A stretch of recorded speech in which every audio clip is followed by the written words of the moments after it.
Two men. Two lead masks. A mysterious notebook. And a hill outside Rio de Janeiro that became the stage for one of the strangest unsolved mysteries in history. The lead mask's case of Vintém Hill remains unsolved to this day, baffling investigators, fueling conspiracy theories, and leaving behind more questions than answers. So, what really happened? Was this a failed scientific experiment, a spiritualist ritual, or even contact with something not of this earth? Pause, beat of silence. Let's dive deep into the bizarre case of the lead masks of Vintém Hill. It all began on August 20th, 1966. On the slopes of Vintém Hill in Niterói, just across the bay from Rio de Janeiro, a young boy was flying his kite. But when his kite drifted into the brush, he stumbled across something chilling, two men lying side by side in the grass, motionless. The police were called, and soon the world would know about this grisly find. The men weren't just dead, they were dressed in formal suits, their faces covered with strange lead masks. Not full helmets, just rough, homemade coverings that shielded the eyes, like something you'd use to block radiation or blinding light. And next to them? A notebook with cryptic instructions that would confuse investigators for decades. The victims were Manuel Pereira de Cruz, 32, and Miguel José Viana, 34.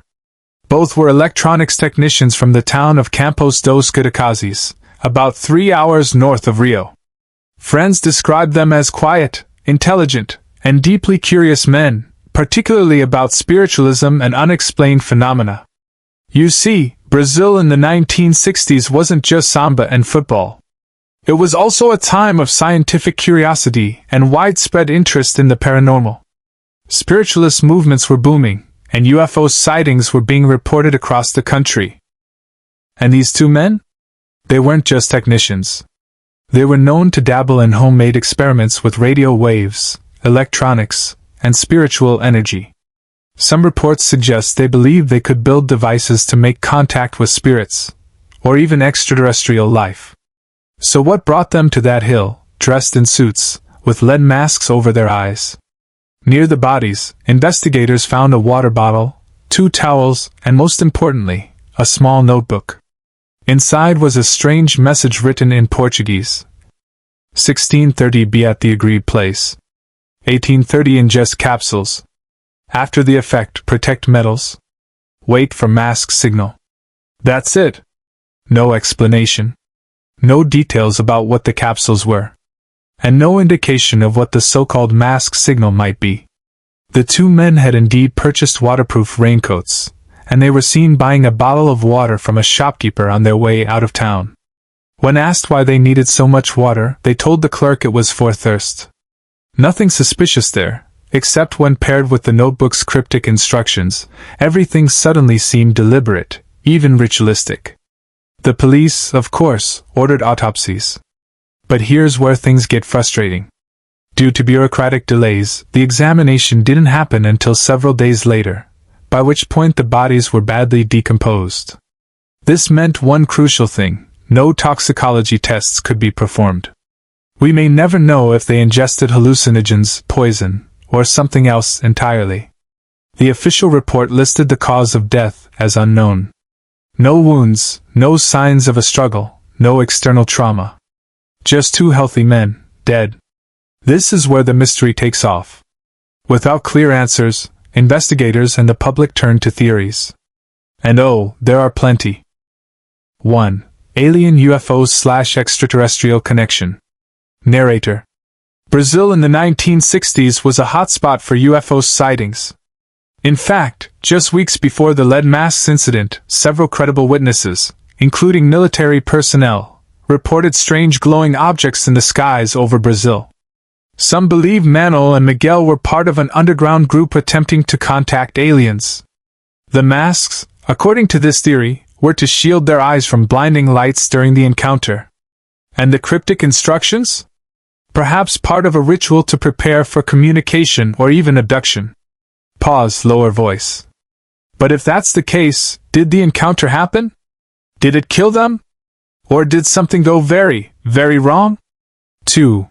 Microscope's scientific experiment gone wrong. Narrator. Another theory is that the men were conducting a scientific or spiritualist experiment. As technicians, they knew how to build devices using electricity, radiation tubes, and radio waves. Some believe they were attempting to measure or even summon spiritual entities using high-frequency energy. The capsules mentioned in the note may have been psychedelic substances, a way to alter their perception and tune in to the experiment. But without knowing what those capsules were, we're left guessing. 3. Candle occult or spiritualist ritual. Narrator.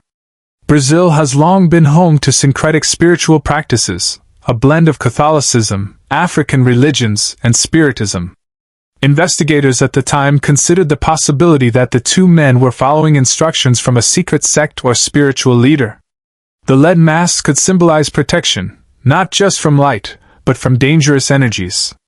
And the phrase protect metals might mean shielding their bodies, or their equipment, from whatever force they believed they were about to encounter. 4. Pill simple overdose. Narrator. Of course, some say it was much simpler. The men took powerful drugs expecting visions or enlightenment, overdosed, and died.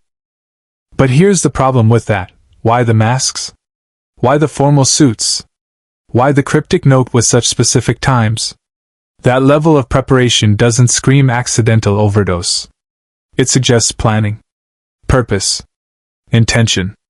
Puzzle piece strange connections. Narrator. Interestingly, this wasn't the first time something like this had happened in Brazil.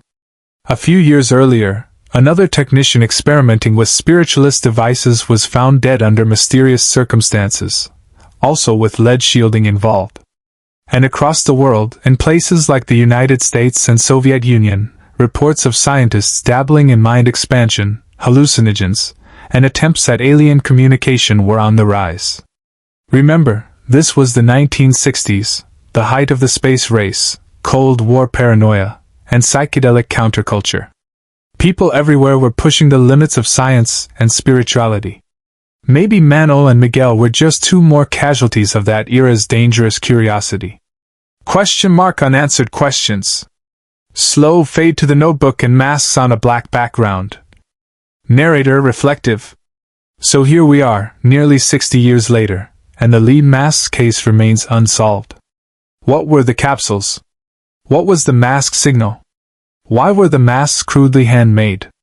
And why did two men go up that hill in suits, with water and towels, never to return? What do you think?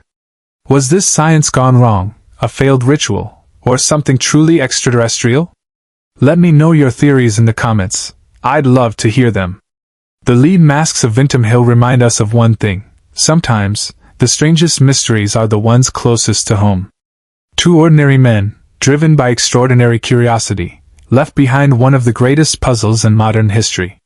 And until we know the truth, the story of the lead masks will remain etched in mystery, forever.